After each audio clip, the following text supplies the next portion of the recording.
የተናገረበት ስፍራ ምንድነው? እነዚህ ሁሉ እጅ የሰራቸው አይደለምን እንዳለው ልዑል የሰው ልጅ በሰራቸው አይኖርም ብሎ የኢሳይያስ 66 ላይ ያለውን ጥቅስ አምቶን ይላል። ኢሳይያስ 66 ላይ ስትመለከቱ ቁጥር 1 ላይ ያህዌ እንዲህ ይላል፣ ሰማይ ዙፋኔ ነው፣ ምድር የእግሬ መረገጫ ነው። የምትሰሩልኝ ቤት ምን አይነት ነው? የማርስ ስፍራ ምንድን ነው? እነዚህ ሁሉ እጅ የሰራቸው አይደለም ይልና ቁጥር 3 ላይ በሬን የሚያርድልኝ ሰውን እንደሚገድል ነው፣ ጠቦትን የሚሰዋ የውሻን አንገት እንደሚሰብር ነው፣ የእህልን ቁርባን የሚያቀርብልኝ የእሪያን ደም እንደሚያቀርብ ነው፣ ዕጣን የሚያጥን ጣዖትን እንደሚባርክ ነው። እነዚህ ሁሉ የገዛ መንገዳቸውን መረጡ፣ ነፍሳቸውን በርኩሰታቸው ደስ ይላታል እያለ ይናገራል። ስለዚህ በሬን የሚያርድልኝ ሰውን እንደሚገድል ነው ማስበው፣ ጠቦትን የሚሰዋልኝ የውሻን አንገት እንደሚሰብር ነው፣ የእህልን ቁርባን የሚያቀርብልኝ የእሪያን ወይም የአሳማን ስጋ እንደሚያቀርብልኝ ነው የምቆጥረው እያለ ይናገራል። ማለት ከልባቸው ስላልሆነ ዝም ብሎ የላይ ነገር ነው ለማለት የተፈለገው።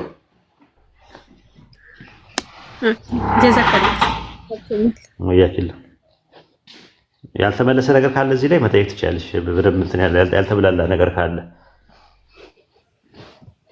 አሪፍ ነው፣ ተመልሶልኛል። ግን አሁን ያመጣሁትን ኢሳይያስ 66 እና ኢሳይያስ 1ን ጨምሮ እግዚአብሔር ምንድነው መስዋዕት አይፈልግም ብለን ለእንትን ብንጠቀመው ሲያስኬዳል።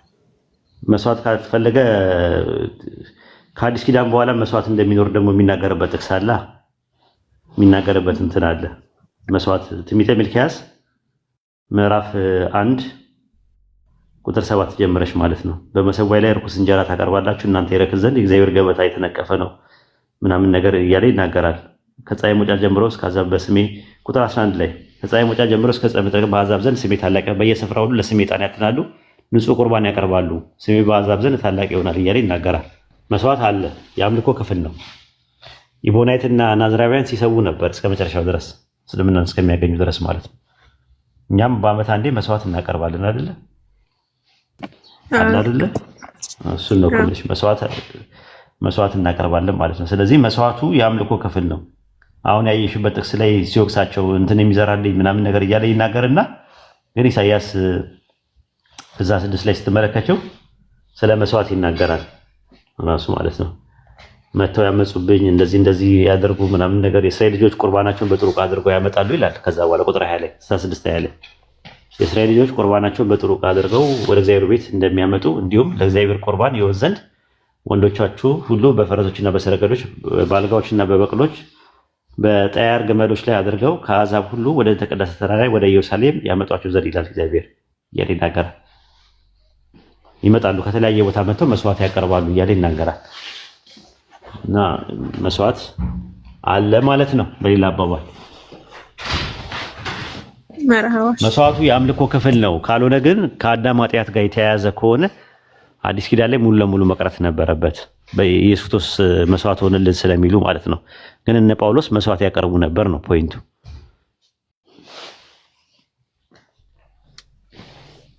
እሺ ገብቶኛል።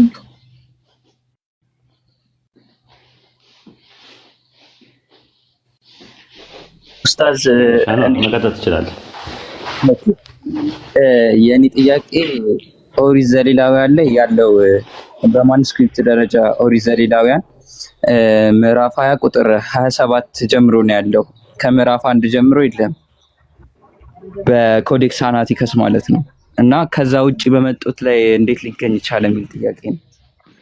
ማኑስክሪፕት ላይ የለም ማለት አይደለም። ራሱ አንዳንድ ማኑስክሪፕቶቹ ይጎላቸዋል። ራሱ ኮዴክስ ቫቲካነስ ላይ ያሉት የማቴዎስ ወንጌል በጣም ብዙ አይደሉም። ገብቷል። ያ ማለት ግን ከመጀመሪያው የለም ማለት አይደለም። የለም ለማለት ሁሉም ማኑስክሪፕቶቹ ላይ ሄደ ቼክ አድርገህ ከሌለ ነው። ከዛ በኋላ ደግሞ ወደ እንግሊዝኛ ወደ አማርኛ ሲመጣ ከዛ ከየት አመጡት ብለህ ጥያቄ የምትጠይቀው እንጂ ማኑስክሪፕቱ ላይ አንደኛው ላይ ካለ አለ ነው ማለት ነው። የግድ ሁሉም ላይ መኖር አይጠበቅበትም።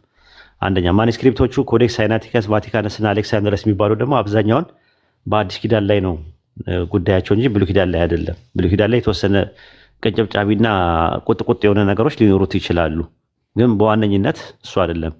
ግሪክ ሰብቱጀንት ላይ መኖሩን፣ ማሶሬት ላይ መኖሩን፣ ሌሎች ማኑስክሪፕቶችን የብሉይ ኪዳን ማኑስክሪፕቶች ላይ መኖሩ ነው አለ የለም የሚለውን አርጊመንት የሚያመጣው እንጂ አሁን ማኑስክሪፕቶቹ እነዚህ የግሪክ ማኑስክሪፕቶቹ አብዛኛውን አዲስ ኪዳን ላይ ያሉትን ነገሮች ነው እያየን ያለ ነው ማለት ነው። ደግሞ ማኑስክሪፕቶቹ ደግሞ ትራዲሽናሊ ብሮክን ቼን ናቸው፣ የተሰበረ ሰንሰለት ነው። ለምሳሌ ኮዴክስ ሳይናቲከስ የምትለው ሲና ላይ የተገኘ ነው፣ ሲና በረሃ ላይ የተገኘ ነው። ግን ከየት እንደሆነ ምንጩ አይታወቅም። ግን በ4ኛው ክፍለ ዘመን አካባቢ ላይ እንደተገኘ ካርበን ዴቱ ያሳያል፣ ዴት የሚያደርጉት ማለት ነው። ነገር ግን ከየት እንደመጣ ምንጩ አይታወቅም። ምንጩ ኮዴክስ ቫቲካነስ ቫቲካን ውስጥ የተገኘ ነው። ኮዴክስ ቤዛይን ደግሞ የካልቪን ተማሪ የነበረው ቤዛይ የሚባለው የእሱ ቴዎድሮስ ቤዛይ ነው ምናምን የሚባለው በእሱ ስም ነው የተሰየመው። እዛ ነው የተገኘው፣ ደች ውስጥ ነው የተገኘው። ኮዴክስ አሌክሳንድሬስ ደግሞ አሌክሳንድር ውስጥ ግብፅ ውስጥ ነው የተገኘው። ኮዴክስ ኤፍሬማ የሚባል ደግሞ ሶሪያ ውስጥ የተገኘ ነው። ቅዱስ ኤፍሬም ሶሪያዊ ያዘጋጀው ነው ተብሎ የሚታመን ነው።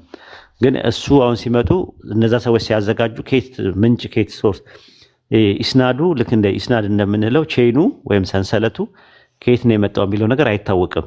ከየት እንደሆነ ብሮክን ቼን ነው የተሰበረ ሰንሰለት ነው ብሎ ነው የሚያምኑት። ግን እንዳለ አንደኛው ከአንደኛው ጋር ይጋጫል። የቁጥር የስም የምናምን ነገር እርስ በርስ ግጭት አለው ማለት ነው። ያንን ለማስተካከል ቴክስቹዋል ክሪቲሲዝም ሳይንስ ወይም ደግሞ የምንባባዊ ህያሴ ጥናት የሚባል ነገር ጀምረዋል። ነገር ግን ሪፈረንስ ስለሌላቸው ቼንም ስለሌላቸው የሀዲስን ያክል እንኳን ማግኘት አልቻሉም። ሀዲስ አሁን ስትመለከተው እንደዛ ነው አይደለ? የሆነ ضعيف ተብሎ የሚቀመጥ አለ ቼን ከሌለ።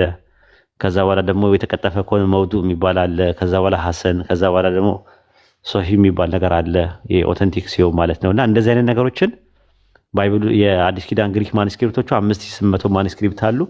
ከዛ ውስጥ ትንሽ ጥሩ ነገር አላቸው የሚባሉት 5ቱ ናቸው።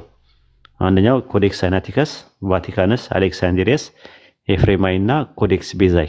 አንዳንዴ 6ኛው ኮዴክስ ዋሽንግተንስ የሚባሉንም እሱንም ይጨምራሉ። ግን በዋነኝነት እነዚህ ናቸው፣ 5ቱ ናቸው። ከ5ቱ እንደውም 4ቱ ናቸው ሞር እንትን የሚሉት ቤዛይን ሳይጨመር ማለት ነው። ሌሎቹ ናቸው ብዙ እንትን የሚባሉት ከዛ አንጻር ነው።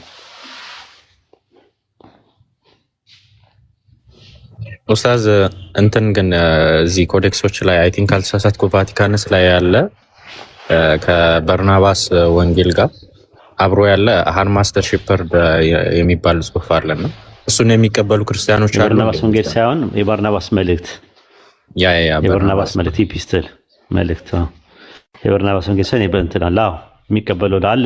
ጥንትም የተጻፈ ነው። ግን ችግሩ ምንድነው? እነዛም በማኑስክሪፕቶች ውስጥ ያሉ ነገሮችን እንደ ካኖናይዝድ አላደረጓቸውም።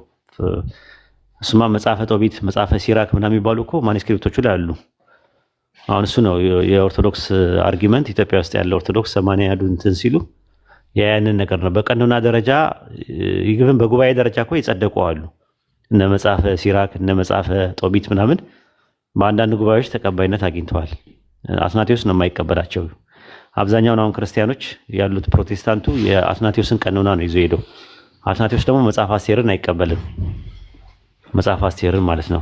ምንም ነገር እግዚአብሔር የሚለው ስም የሌለበት መጽሐፍ ቢኖር መጽሐፈ አስቴር ነው። ታውቃለህ? እግዚአብሔር ስለ እግዚአብሔር የማያወራ መጽሐፍ አስቴር ሙሉን ብትፈልገው ሰርች ብታደርገው እግዚአብሔር የሚለውን ቃል አታገኝም፣ ወይም ያህዌ የሚለውን ቃል አታገኝም። ምንም ነገር አንድ ቃል እንኳን የለውም።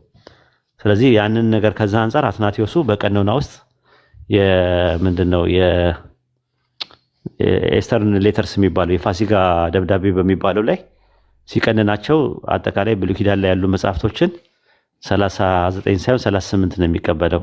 አዲስ ኪዳን ላይ ያለውን 27ቱ ሙሉ እንዲቀበላል። የእሱን ይዘው ነው ፕሮቴስታንቶች የሄዱት። ማርቲን ሉተር በመጣ ሰዓት ራሱ የአትናቴዎስን ቀኖና አይቀበልም ነበረ። ለምሳሌ የዕብራውያን መልእክት፣ ይሁዳ፣ ራዕየ ዮሐንስ እና የያዕቆብ መልእክትን አይቀበልም ነበረ ሲመጣ ማለት ነው። ከዛ በኋላ ራዕየ ዮሐንስን እነዚህ ዊንግሊም አይቀበሉትም፣ ካልቪንም አይቀበለውም ነበር ራዕየ ዮሐንስን እና ከዛ አንጻር ነው ራዕየ ዮሐንስ ራሱ በ363 በሎዶቅያ ጉባኤ ላይ የመጀመሪያ ጉባኤ ሲካሄድ ራዕየ ዮሐንስ ተቀባይነት አላገኘም። በሮም ጉባኤ ላይ ነው ተቀባይነት ያገኘው በ382 ላይ ማለት ነው።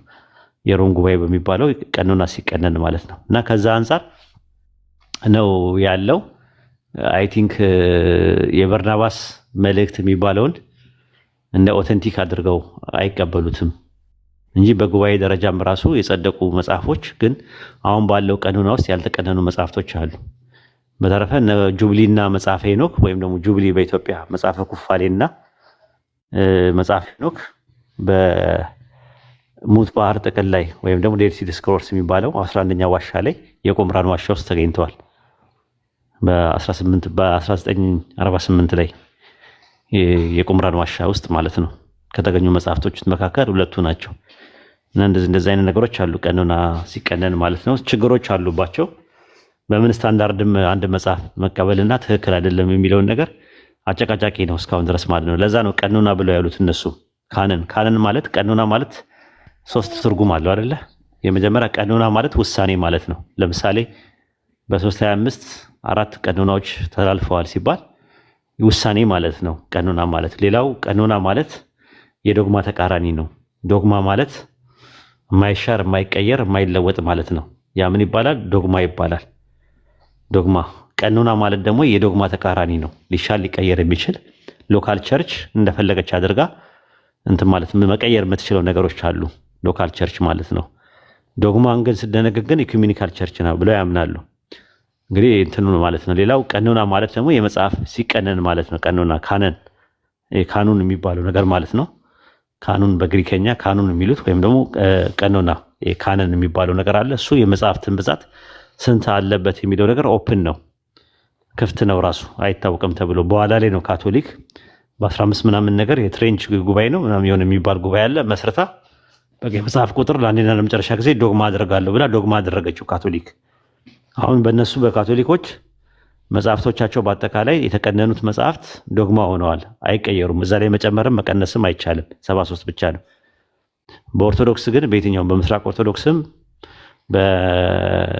የኦሪየንታልም ኦርቶዶክስም መጽሐፉ ክፍት ነው፣ ሊጨመርም ይችላል። የሆነ ነገር ቢገኝ እና ታማኝነቱ ቢታወቅ ላዩ ላይ ሊጨመር ይችላል ይላል። ለዛ ነው ግብፅም ኢትዮጵያም አርሜኒያም ግሪክም ሩሲያም ያሉ የመጽሐፍት መጠኖቻቸው የሚለያየው። አንደኛው ጋር 81 ሲባል የኢትዮጵያ ሌላው ጋር የተለያየ አቆጣጠራቸው ይለያያል ራሱ እና ከዛ አንጻር ነው። በሰዓቱ ግን ኡስታዝ ሃርማስ ዘ ሺፐርድ የሚባለውን መጽሐፍ እንደ መጽሐፍ ቅዱስ የሚቀበሉ ክርስቲያኖች ነበሩ አይደለ? እሱ ሌላዊ ነው፣ ሎላዊ የሚባለው ማለት ነው። ሎላዊ ሄርሜስ የሚባለው በአማርኛ ማለት ነው። እሱ መጽሐፍ የእሱ መጽሐፍ ደግሞ በጣም ነው የሚገርመው። ብዙ ነገር ነው ያለው ማለት ነው። የማይቀበሉበት ምክንያት የራሳቸው አላቸው። ኢየሱስ የአዶፕትድ ሰን ነው ይላል፣ የማደጎ ልጅ ነው ብሎ ነው የሚያስቀምጠው።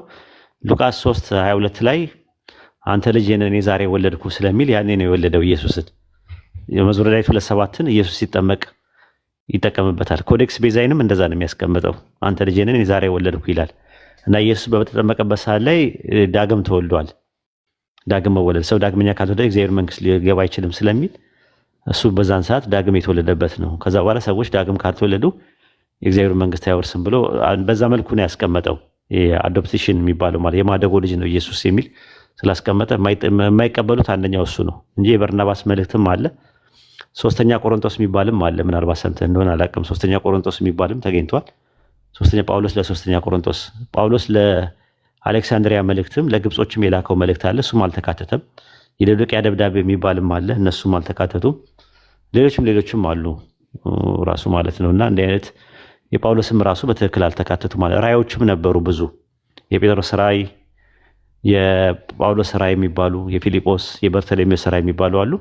ከዛ ውስጥ ሁሉም ራእዮች ትክክል አይደሉም የሚል ነገር ነው። ድራማቲክ ናቸው ተብሎ ነበረ። የዮሐንስ ራእይ ብቻ ነው ከዛ ውስጥ የጸደቀው ማለት ነው። የሌሎቹ ግን አሁንም ማኑስክሪፕት ደረጃ አሉ።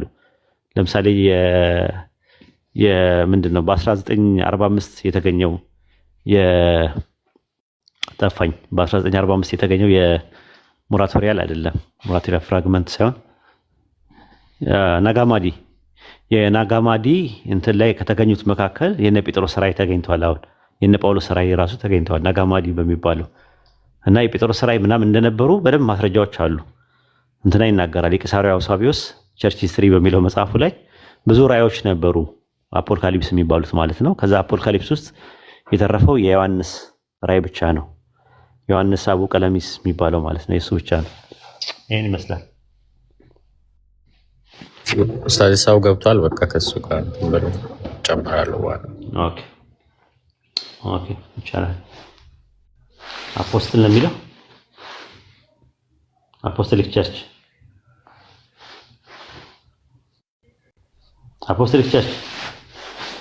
ወጣ።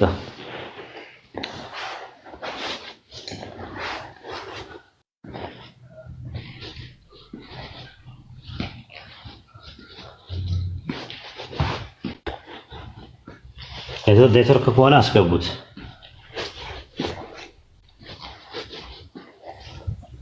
ትናንትና አሚር የሆነ ልጅ አለ ለኔ መልስ የሚሰጥ ሁሌ ቪዲዮ እየሰራ ሁሉ ጊዜ የሚሰጥ አለ እንትን እያለ ማለት ነው። ሁሉ ጊዜ በቃ ቪዲዮ ይሰራል ምናምን እና ትናንትና አጋጣሚ እግር ጥሎት ጃቢር ቤት ተገኘ። ልነግርህ አልችልም እንዴት እንደተንተባተበ። እንደዚህ ቀላል መስሎታል ቪዲዮ መስራት እና መጨረሻ ላይ ጥያቄ ያለኝ ልጠይቅ ነው የመጣሁት እኔ ልጠይቅ ነው እንዴ ወይ አይደለም የመጣሁት ምናምን ብሎ በኋላ ላይ መጨረሻ ላይ በቃ ጠይቅ ብለህ ነው ጥያቄ ጠይቁ ጥያቄ በተራ ትጠይቃለህ ስንለው እሺ ብሎ አቡኪ ልክ ሊጠይቀው ሲል ያው እንትን አለው አቀጠነው ማለት ነው። እንዲህ ቀላል አይደለም ተደብቆ እንደማውራት ሌላ ቦታ ላይ እንደምታወሩት እንትን አይደለም ቀላል አይደለም። አይ ቲንክ እኔ በዛ መንፈስ አይደለም ላወራችሁ ፈልገው፣ ግን አንዳንድ ጊዜ ኢንፍላማሽን ካለባችሁ አንቲባዮቲክ ሊሰጣችሁ ይገባል ብዬ አምናለሁ። ለአንድ ለ10 ቀን ለ12 ቀን ምናምን ነገር መታዘዝ አለበት እንደዛና ዩቲ አንዳንዴ አንቲባዮቲክ እንደዛ ውጊያቸው እንደዛ ሲያስፈልጉ እንትራም ማነው አሚርም ካለ እንደዛ ብታደርገው ጥሩ ነው። አንቲባዮቲክ ስጣቸው። ኢንፍላሜሽን ምንድን ነው በአማርኛ? የሆነ ነገር ስም ይኖረዋል መቼም።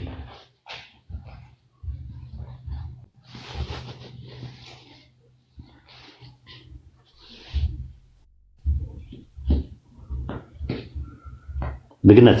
ኦኬ። አይ እውቀት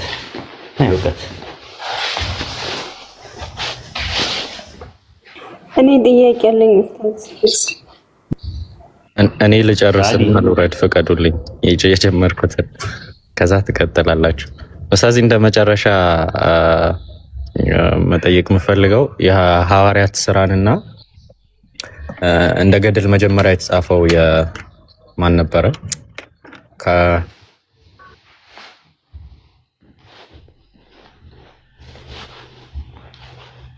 የሐዋርያት ስራ ንግ ጻፈው የፖሊካርፕ ገድልና የሐዋርያት ስራ ሁለቱ ከገድልነት የሚለያቸው ነገር ምንድን ነው? በምን ተለይ? ገድል ነው። ሁለቱም ገድል ነው። የሐዋርያት ስራ የጳውሎስ ስራ የሚባል ነበር፣ የጴጥሮስ ስራ አለ፣ የዮሐንስ ስራ የሚባሉ አሉ። ከዛ ውስጥ ራሱ የተካተቱት የሐዋርያት ስራ ብቻ ነው የተካተቱት። ለምንድን ነው የጳውሎስን ስራ ያላካተቱት? የጳውሎስ ስራ የሚባል መጽሐፍ ነበረ፣ የጴጥሮስ ስራ የሚባል ነበረ፣ የዮሐንስ ስራ የሚባል አለ፣ የፊልጶስ ስራ የሚባል አለ፣ የበርተሎሜዎስ ስራ የሚባል አለ። ብዙ ናቸው ስራዎች የነበሩት ማለት ነው። የሐዋርያት ስራ ብሎ የሉቃስ ብቻ እንዴት ሊጸድቅ ቻለ? ዲዳኬ ራሱ ለምንድን ነው ያልተካተተው? ዲዳኬ ማለት በአማርኛ ምንድን ነው የሚባለው? ዲስቅልያስ የሚባለው መጽሐፍ አሁን የኢትዮጵያ ኦርቶዶክስ ቤተክርስቲያን ውስጥ እንደ አንድ ቀኖና ተደርጎ ነው የተባለው። 12 ሐዋርያት ያስተማሩት ትምህርት መጀመሪያ የነበሩ 4 ወንጌሎች ራሱ ከዛ ነው የመጡት ይላሉ። ሐዋርያቶች ካስተማሩት ትምህርት ነው ጸሐፊዎቹ የጻፉት፣ እነዚህ ማርቆስ፣ ሉቃስ ምናምን የምትለው እና መጀመሪያ የነበረ ከነበረ ለምን ኦተንቲክ አልሆነም? ለምንድን ነው እንደ ኦተንቲክ የማታዩት? ተበርዘዋል ነው መልሱ የሚነግሩ። ዲዳኬ የሚባለው ማለት ዲዳኬ ይሉታል በግሪክ። የ12 ሐዋርያት ትምህርት የነበረ መጽሐፍ ነው። ስለዚህ የት ገባ ነው አሁን ጥያቄው። ከተበረዘ ደግሞ የአምላክ ቃል አልነበረም ወይ ከመጀመሪያው ነው? ምክንያቱም አብዛኛው ሶርሶቹ ከነሱ ከሐዋርያት ትምህርት የሐዋርያት ትምህርት የነበረ ነው። የመጀመሪያው ኦሪጂናሉ እሱ ነው፣ ከመጽሐፉ በፊት ማለት ነው። በቃል በኦራል ደረጃ የነበረ ነው። በኦራል ደረጃ የነበረውን ትምህርት እንዴት ፈጣሪ አልጠበቀውም? አይ በቃ ተበርዘዋል ምናምን ካሉ እንግዲያውስ ከኢየሱስ ሐዋርያት ዮሐንስ ወንጌል ምዕራፍ 17 ቁጥር 8 ላይ የሰጠኝን ቃል ሰጥቻቸዋለሁ እነሱ ተቀበሉ ይላል። ስለዚህ ኢየሱስ ወንጌል የሚባል ነገር ለሐዋርያቶቹ ሲሰጣቸው ሐዋርያቶቹ የነበራቸው የሐዋርያት ትምህርት የሚባለው ዲዳኬ የሚባለው መጽሐፍ እንዴት ቀኖናውስ አልተቀነነም? አይ የተበረዘ ነገር የሰው እጅ ስለገባበት ከተባለ መጀመሪያ ከአምላክ ሪቪል የሆነ ነገር ሆኖ የሰው እጅ ከገባበት ተበርዟል ስንልኛ ለምንድን ነው እርርና ምርር ብላችሁ የምትንጨረጨሩትና የምትንተከተኩት ነው እያለን ያለ ነው። ግልጽ ነው።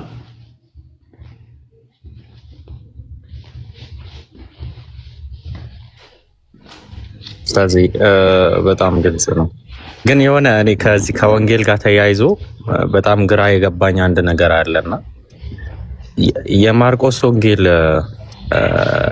እንትን 4ቱ ቀኖና ውስጥ ተካቷልና ካሳሳትኩ እንትን አጌንስት ሄሬሲስ ቡክ 3 ላይ ኢራኒየስ ምንድን ነው ያለው? ምድር 4 ማዕዘናት እንዳሏት ሁሉ ቤተክርስቲያንም 4ቱን ወንጌሎች ሳትጨምር ሳትቀንስ መቀበል አለባት የሚል አቋም አስቀምጦ ነበርና በጣም የሚገርመኝ የማርቆስ ወንጌል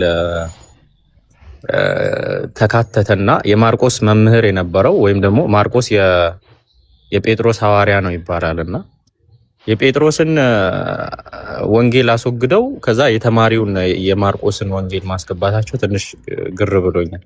ያው የኔን ጽሁፍ ተቀብለው ያንተን አለመቀበል ማለት ነው። የኔን መምህር እንትን ውድቅ አድርገው የኔን እንደመቀበል ማለት ነው። እኔ ግራ ገብቶኛል። እሱ ላይ ትንሽ እንትን የኔን እንደመቀበል ማለት ነው። እኔ ግራ ክሌመንት ኦፍ ዘሮም ፈረስት ሌተሩ ላይ ሲናገር ፈረስት ሌተርስ ቱ ዘ ኮሪንቲያን የኮሪንቲያን መልእክቱ ሲናገር ምዕራፍ 42 ቁጥር 1 ላይ ስትመለከቱ እንደዛ ነው። ዘ አፖስትልስ ሪሲቭድ ዘ ጎስፔል ፎር አስ ፍሮም ጂሰስ ክራይስት አለ። ሐዋርያት ወንጌልን ከኢየሱስ ተቀብለዋል። ጂሰስ ክራይስት ዋዝ ሴንት ፍሮም ጋድ ኢየሱስ ክርስቶስ ደግሞ ከአምላክ የተላከ ነው። ክራይስት ኢዝ ፍሮም ጋድ ኢየሱስ ከአምላክ ነው። ዘ አፖስትልስ አር ፍሮም ክራይስት ሐዋርያት ደግሞ ከክርስቶስ ናቸው ይላል። ስለዚህ ዘስ ቦዝ ካም ኢን ፕሮፐር ኦርደር ባይ ዘ ዊል ኦፍ ጋድ አለ። ሁለቱም ኢየሱስም ሆነ ሐዋርያቶችም ሁሉ ምንጫቸው ከአንድ እንደሆነ ነው የሚናገረው። ከዛ በኋላ ነው ለኛ ወንጌል ካስተላለፉልን እንጂ የደህንነታችን ዕቅድ የተማርነው ከማንም አይደለም፣ በአንድ ወቅት በአደባባይ ሲሰቡት ከነበረ በኋላ ላይ በአምላክ ፈቃድ መጽሐፍት ለእምነቶቻችን አምድና መሰረት ከሆነ ነው ብሎ ኢራኔስ አጌንስት ሄሬሲ በሚባለው መጽሐፍ 3 ምዕራፍ 1 ቁጥር 1 ላይ ይናገራል። ከዛ በኋላ ነው ቁጥር 8 ላይ ሲናገር ምዕራፍ 11 ቁጥር 8 ላይ እነዚህ የአራቱ ፒላሮች እያለ የሚናገረው በአራቱ እንስሶች በአራቱ ኪሩቤሎች አድርጎ የሚናገረው ማለት ነው። 4 ማዕዘኖች አሉ፣ 4 ኪሩቤሎች አሉ። ስለዚህ ወንጌል መመረጥ ያለበት 4 ነው እያለ ይናገራል። እዛው ላይ አጌንስት ኢራኒየስ ላይ ምዕራፍ 21 ቁጥር 2 ላይ ሲናገር ምንድነው የሚለው? በጣም እዝጋ ነው እንግዲህ ምን ይላል? በናቡከደነጾር ዘመን ሰዎች በተማረኩ ጊዜ መጽሐፍት ተበርዘዋል። when during the captivity of people of under ናቡከደነጾር the scripture has been corrupted አይተዋል። ይህን ጥቅስ አይታችሁታል? ይህን ጥቅስ ታው ግን አይታችሁታል? ይህን ጥቅስ ተበርዘዋል። በናቡከደነጾር ዘመን ሰዎች በተማረኩበት ጊዜ መጽሐፍት ተበርዘዋል ይላል። ማን ነው የሚለው? ኢራኒየስ። ይሄን ያዝ በደንብ ስለዚህ አንዴ እንትኑን ሪፈረንሱን ትሰጠኛለህ? አሁን አጌንስት ሄሬሲ ኢራኒየስ ያ ቡክ 3 እሺ ቡክ 3 ምዕራፍ 21 ቁጥር 2 ላይ አውጣላችሁ ከፈለክ ተበርዘዋል። ራሱ ነው የሚለው። ራሱ ብሉይ ኪዳን ያሉ መጽሐፍቶች ሙሉ ለሙሉ ተበርዘዋል ይላል። አዲስ ኪዳን እንመጣበታለን። መጀመሪያ እናውጣላችሁ ከቻልክ ማለት ነው። እሺ አውጣዋለሁ። ቁጥር ስንት ነው ያልከኝ ኡስታዝ? ቻፕተር 21 ኦኬ ቁጥር 2 እሺ አንዴ አውጣዋለሁ። ቀጥል እስከዛ ኡስታዝ አውጣው። እዛ ላይ ተበርዘዋል ብሎ ነው የሚያስቀምጠው። ሰዎች በተማረኩበት ዘመን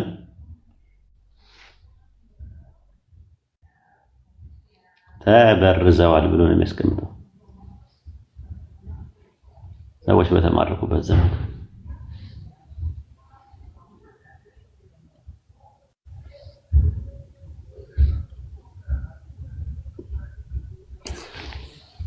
ኡስታዝ ቁጥር ብትደግሞ አሪፍ ነበር። ሊያወጣላችሁ ነው። አብሽሩ ሊያወጣላችሁ ነው። 21 2 ላይ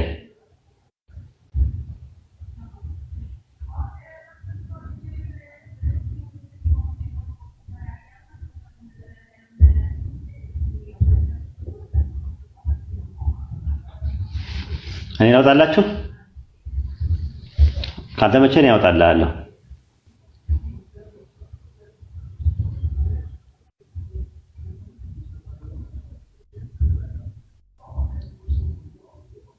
አሚር ላውጣልህ ከፈለክ። يمكن ሐሰን አንድ እየጻፈ ነው ሊያወጣ መሰለኝ። አውርቻለሁ። እሺ ይቅርታ መልሳለሁ። አልተመቸው።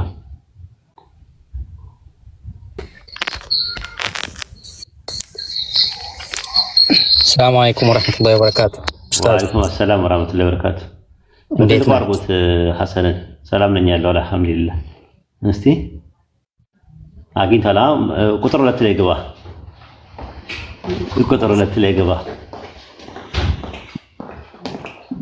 ቁጥር 2 ላይ ገባ። ከዛ መጨረሻ ላይ ናቡከደነጾር የሚል አለ። ናቡከደነጾር ቁጥር 2 ላይ 3 ከመግባት በፊት ናቡከደነጾር የሚል የለም። ዱሪንግ ዘ ካምፊዲ ኦፍ ዘ ፒፕል አንደር ናቡከደነጾር ሰዎች በተማረኩበት ባነው ቁርሰተ ዘ ስክሪፕቸርስ ሃዝ ቢን ኮራፕትድ ይላል። አዮ ዘ ስክሪፕቸርስ ሃዝ ቢን አንብብላቸው during the case of Philip whose flesh was cut. የት ላይ ነው?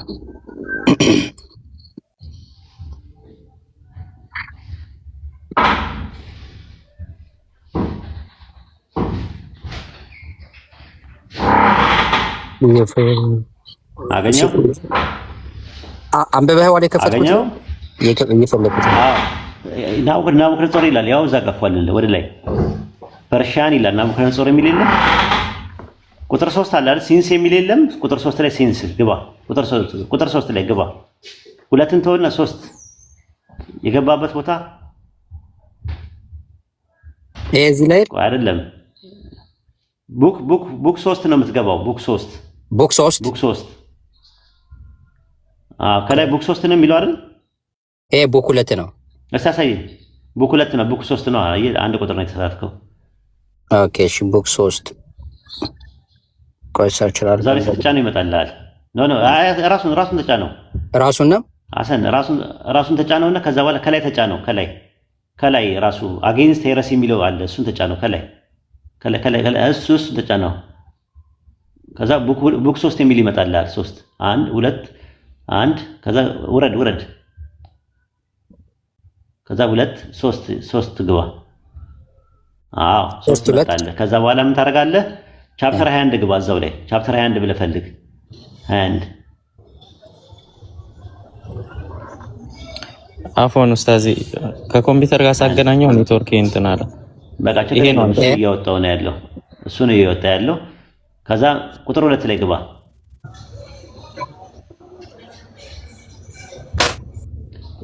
ቁጥር 2 ላይ ገባ።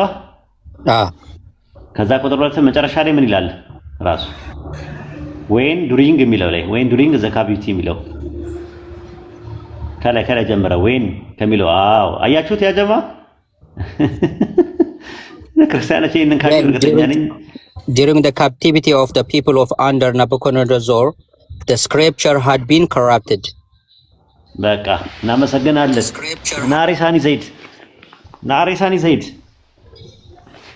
አሚር ያ ኡስታዚ አይቻል አቅም በጣም እንትን ነገር በናቡከደነጾር ሰዎች በተማረኩበት ጊዜ መጽሐፍ ተበርዘዋል ነው የሚለው። ኧረ ማሻአላ ይሄ መጽሐፍት ብሎ የጠቀሰው እዚህ ጋር ስክሪፕቸር ያለው ብሉይ ኪዳንን ነው ወይስ ብሉይ ኪዳን ላይ በአጠቃላይ ብሉይ ኪዳን ተበርዘዋል። በባቢሎን ምርኮ ጊዜ ተበርዘዋል። ኦሪት በተለይ ተበርዘዋል ብሎ ነው ያስቀመጡት። ተበርዘዋል መጽሐፍቶች ተበርዘዋል ነው የሚለው ያስቀመጡት በባቢሎን ምርኮ ጊዜ ማለት ነው። ይሄ አሁን የምታየው 5 መጽሐፍቶች የተዘጋጁት ያኔ ነው። ፔንታተች የሚባለው ዘፍጥረት፣ ዘጸአት ምናምን ሙሴ አንድ መጽሐፍ ነበረው። እሺ ሌላ ደግሞ አዲስ ኪዳን እንደተበረዘ ማስረጃ ልስጣችሁ። አዲስ ኪዳን ተበርዘዋል የሚለው አውግስቲን የሚልበት ይጨመር ዘ ኮንፌስ አውግስቲን የአውግስቲን መጽሐፍ ማለት ነው። ዘ ኮንቬንሽንስ አውግስቲን የጻፈው መጽሐፍ ላይ ቡክ 5 ምዕራፍ 11 ቁጥር 2 ላይ ሲናገር ምንድነው ያለው? ራሱ ማለት ነው አዲስ ኪዳን ተበርዟል የሚለው አሉና ያልተበረዘው እነሱ ጋር የለም እያለ ይናገራል። መበረዙን አምኖ ማለት ነው። ምን ይላል? this answer they did not give for publicity በፐብሊክ ላይ አይናገሩም ማለት but want to us in private በፕራይቬት ነው እየተናገሩ ያለው when they said that the writing of New Testament has been tempered with by በማይታወቁ ሰዎች ተበርዘዋል ብለው ይናገራሉ። ከዛ በኋላ የሙሴን ሕግ ይጠቅሳሉ አለ እነዚህ አይሁዳኖች። ከዛ በኋላ by the they themselves did not bring forward any uncorrupted copy አለ። እነሱ ጋርም ያለው እኮ የተበረዘ ነው፣ እኛ ጋር ብቻ አይደለም ያለው እያለ ይናገራል። እዛ አንዴ ደግሞ እንትን እናንተ ጋር ያለው መጽሐፍ ተበርዟል ብለው ሲሉት አውግስቲንን እናንተ ጋርም ያለው እኮ መጽሐፍ እኮ ተበርዟል፣ እኛ ጋር ብቻ አይደለም ያለው የተበረዘው እያለ ይናገራል። እየተፎካከረ እከክልኝ ለከክልህ ማለት ነው። እየተፎካከረ ለከክልህ ያው እናንተ ጋርም ያለው ተበርዟል፣ ያልተበረዘ እናንተ ጋር የለም፣ እኛ ጋርም ያለው ተበርዟል፣ እናንተ ጋርም ያለው ተበርዟል እያለ አውግስቲን መልስ ይሰጣል ማለት ነው። አዲስ ነገር አይደለም እያላቸው ነው፣ እንግዳ ነገር አይደለም እያለ ይናገራል። ብዙ አለ እንደዚህ አይነት ነገሮች ማለት ነው። የግሪክ ሰብጀንት ራሱ እንደተበረዘ እነ ጄሮሙ ራሱ ይናገራሉ። ብዙ እንደዚህ አይነት እንትኖች አሉ። ከእንትን ጋር ማለት እንትና ራሱ ለትራይፖ ዲያሎግ ወይ ስትራፖ ሲናገር ጀስቲን ማርቲስ የሚናገርበት አለ። ኦሪገን ራሱ እንደተበረዘ የሚናገር አለ። ኦሪገን ማቴዎስ ወንጌልን ኮሜንት ሲያደርግ ምዕራፍ 15 ቁጥር 14 ሲናገር ምን አለ? አሁን ብዙ ልዩነቶች የተፈጠሩት አንዳንድ ገለባጮቹ ከስንፍና ግዴለሽነት ነው አለ። ስለ አዲስ ኪዳን ሲያወራ ወይም የአንዳንዶቹ የተሳሳተ ድፍረት ነው አላም የተጻፉ ነገሮች ሁሉ እርማት ችላ ከማለት አልፎ ተርፎም በእነሱ እርማት እነዚያ ነገሮች በራሳቸው አስተያየትና በመጨመርና በመቀነስ ምክንያት እንደሆነ ግልጽ ነዋል። Now it is clear that many difference in the copy አዲስ ኪዳን የኮፒ ማኑስክሪፕቱ ችግር የተፈጠረው has been come about either from the lazy indifference of certain scribes በእነሱ ስንፍና ነው or the misguided daring of some ምናልባትም እንደዛ ሊሆን from those ይልና the correction of the things rights or ይላል even from those who in their corrections either added or subtracted those things according to their own opinion ባይምሯቸው ውስጥ አድርገው ስለጨመሩና ስለቀነሱ ነው ይሄ ነገር የተፈጠረው ብሎ ነው ያስቀመጠው። ስለዚህ ባይብል ላይ አዲስ ኪዳንም ብሉይ ኪዳንም ተበርዟል ብለው ቸርች ፋዘርስ ያምናሉ። በነገራችን ላይ ያው ከሁለት ዓመት በፊት መጽሐፍ አልጽፍም ብያለሁ፣ ነግራቸዋለሁ። እስከ 2 ዓመት ድረስ ማረፍ ፈልጋለሁ ብያለሁ። አሁን ኦልሞስት 8 ወር ሆኖኛል እንደዛ ካልኩኝ ማለት ነው። ስንት ጊዜ ትጠብቃላችሁ? ከ2 ዓመት ላይ ወይም ደግሞ ከ24 ወር 8 ወር ስትቀንሱ ስንት ይመጣል? 1 ዓመት ከ2 ወር ውስጥ 1 ዓመት ከ2 ወር ትልቅ መጽሐፍ ይኖረኛል፣ የባይብል ዳራ የሚል መጽሐፍ ቅዱስን እነማን እንደበረዙት መቼ እንደተበረዙት በደንብ የሚያሳይ ማለት ነው። እና ዛሬ በደንብ ለአንድና መጨረሻ ጊዜ እገላገላቸዋለሁ ኢንሻአላህ። ዱዓ አድርጉ።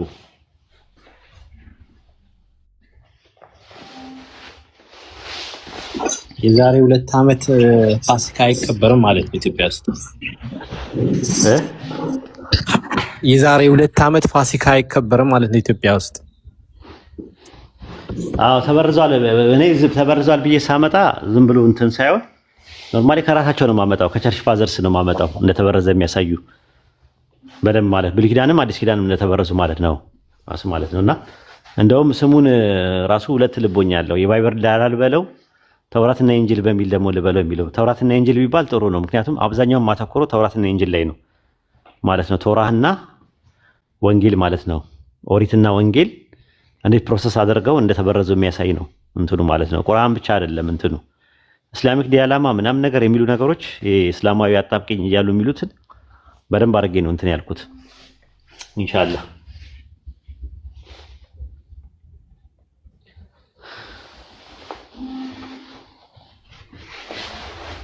የባይብል ዳራ ከሆነ ስለ ባይብል ነው ሙሉን እንትን የሚለው መሆን ያለበት። እኔ ስለ ባይብል ሙሉን ሳይሆን በቃ ተውራትና ኢንጂል የሚባሉትን በሰው እጅ እንደገባባቸው የሚያሳዩ ማስረጃዎች ነው። የባይብል ብርዘት